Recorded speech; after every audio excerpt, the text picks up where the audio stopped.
What's up, guys? Today we're going slow pitch jigging with our buddy Adam from Witch Doctor Rods, and also Chris is gonna dig into how he ties his assist hooks. He's gonna show you exactly how he does it and what works best for him. Stick around, we're gonna catch some fish first. We're just a few guys that decided to pursue our passion. As we hit destination fishing spots in our local waters out of Boynton Beach, Florida, we want to fill you in on what we have learned along the way.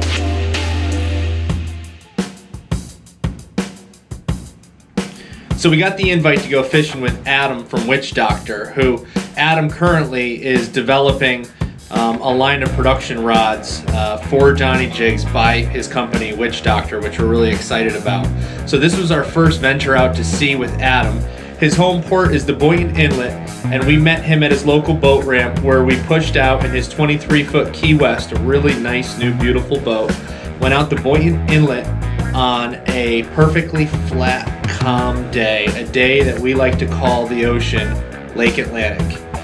So we ventured out of the inlet, and if you're familiar with that, it is a really, really nice bottom, and is a pretty good fishery all around. Up into 240 feet, there's a major dip, and I would call that a trench, because then there's an incline after the first dip, and another plateau, and then yet another dip, and the gradient slopes are pretty steep. That's it. If you start bringing your jig in up to the water column, especially out just over 300 feet, and you speed it up, you are bound to hook. Trophy bonita. Bony, bony, bony. Bony, bony, bony.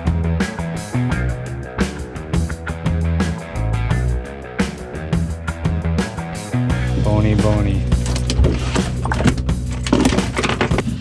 Nice fast little torpedo drop. Keep the water going through the gills. Ready? Hold tight.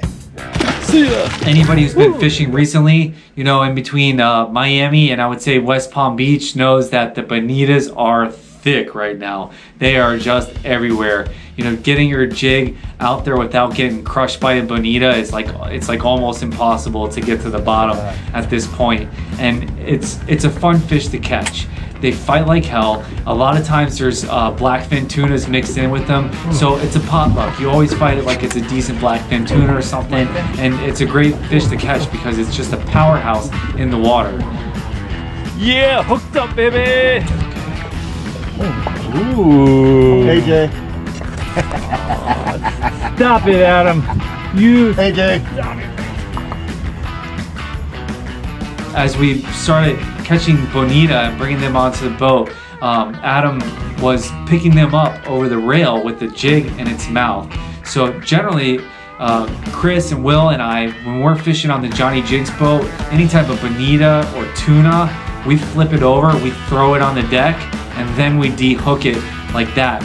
Reason being is that these fish, especially bonita and tuna fish, they tend to flop around even once you've got them you know, out of the water. They'll do this, you know, very fast vibration, which then the jig can swing around and catch you. So it's more of a safety thing than anything, you know, versus like having a single hook in the corner of the fish's mouth. It's easy to go ahead and grab them by the gills, de-hook them, keep your boat clean. But when there's a jig involved, this thing is, you know, it's a metal, and it you know, can be swung around very easily by the fish. So I was a little out of my comfort zone lifting these fish up, you know, and I had success. The first couple, you know, I was able to de-hook them and throw them back in the water, no problem.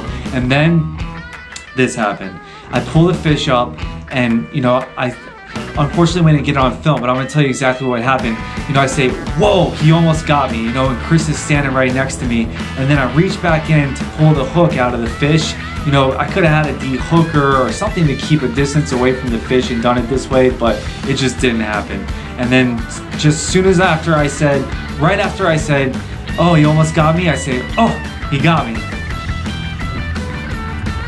Jig's away from me, but luckily he didn't yank around and yank the dang thing out. But our buddy here, Adam, we are going to operate. We call him the Witch Doctor from Witch Doctor Rods, but also a medical doctor when it comes to pulling hooks out of your hand. So, yeah. Well, I am a doctor, right? Witch doctor. As you can see here. So use your voodoo. All right. So this is gonna be cool. Where do you want to do it? Probably right here on the seat. You want to put down a rag so I'm not like getting blood all over your stuff or something. Yeah. I don't want to dirty up your boat. All right, guys. This is always fun. You need to tell them to look the other way. Okay? That's you. Oh, yeah. And what we do here is we double up our braid, get it good and strong. Make sure we got a hold on it. Okay, you ready? Yep. You sure? I am. You positive? Yeah. Boom. Done. It's out. Bye, Felicia. Okay, so out. That's it. And now we get to keep fishing. Watch close. Now for today's Quick tip. quick tip. Quick tip. Today we're gonna dig a little deeper into tying your own assist hooks. I have all the materials laid out that I use to tie with, and if you have any questions after this video, feel free to leave a comment in the comment box or just reach out to us directly. Stop on by the Johnny Jigs headquarters store, and we love talking about all the gear that's out there and the stuff that we like to use. So what I'm gonna tie with today is a length of Hytina cord that we offer here at the store in 3-meter spools. Bang. I have this cut to 7.5 inches. I'm gonna select our new Johnny Jigs 5.0 assist hooks that are stainless steel, have very, very good strength, a pre-bent eye, and an inward facing tip to the hook, point to the hook, which is almost like an octopus. So I pull out enough length to loop back, and if you're familiar with the uni knot, that's what we're about to do. I have my loop there, I have my tag end going along the shank and looping down. Again, 3 turns. 1,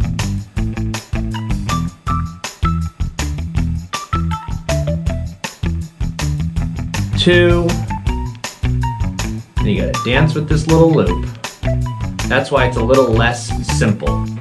3, once I get the tag end through the loop the 3rd time, it's just a matter of pulling it now tight.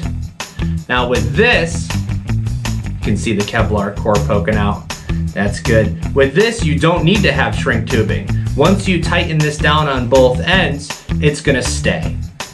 And that's why it's even more reliable. So I would get my second hook. I would make sure that this hook is pointing to my right. So together they are uniform. That means they're gonna line up straight. Again, get the right length, do a loop, and then begin my twists into the loop. 1, 2,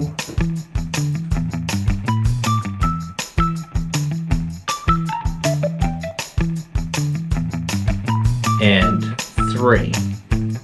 And then I just pull that tight. Make sure there's enough tag end, because what I'm going to do next is use my trusty brass ring as well as my secondary brass ring that I keep my keys on. And I'm going to pull nice and tight. Solid ring goes right over the top of the line, down to the bottom. Now what I do is I bring my assist hook cord over the back of that solid ring. I give it 1 twist, come back over the top, grab the top of the solid ring, pull it tight.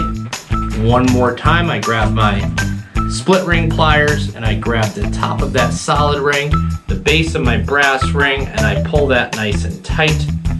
And that assist hook cord should be complete. The way that you line up your hooks allows those hooks to then fall inwardly, which is exactly what you want dangling off your hook. That way, they're like that.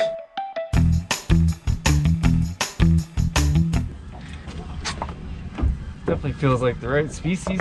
Sliding like snap. We hit another spot that Adam said, you know, proved to be a good mutton spot for him in the past. I drop down and I hook up and I get it. You know, it's a very distinctive fight that a mutton has. I'm not always 100% right whenever I guess that it's a mutton, but at this point in time, I was right. And then right next to me, if you watch the tip of this rod, I'll put an arrow there for you. Boom, Chris hooks up. Oh, now that looks a little bigger, Christopher Doyle. Yeah. Yeah. Hooked up, baby. Push for the water. Here we are, Boynton Beach. Well, guys, it's a far cry from the Yankee cat muttons, but it's still a mutton. Christopher Doyle seems like he's hooked up on this one's up close to the bottom. That one had a little more shoulders to it, a little more weight. Strike, definitely. Just kind of coming up now, spinning. You got color. You got color. It's doing the mutton whirly bird. Thank God for these ball bearing swivels. Oh my goodness. He's doing the mutton whirly bird. That's a beautiful mutton, my friend. Beautiful. Come on, bring him on in here. Go. That's a beaut. That's a beaut. Palm Beach County mutton snapper. Yeah, man.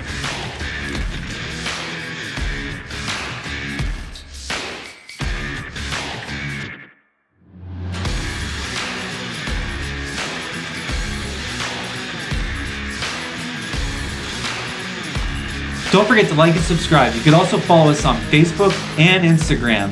If you like our videos, hit that thumbs up button for me. And don't forget to leave a comment in the comment section below. Thanks for watching, and jig on.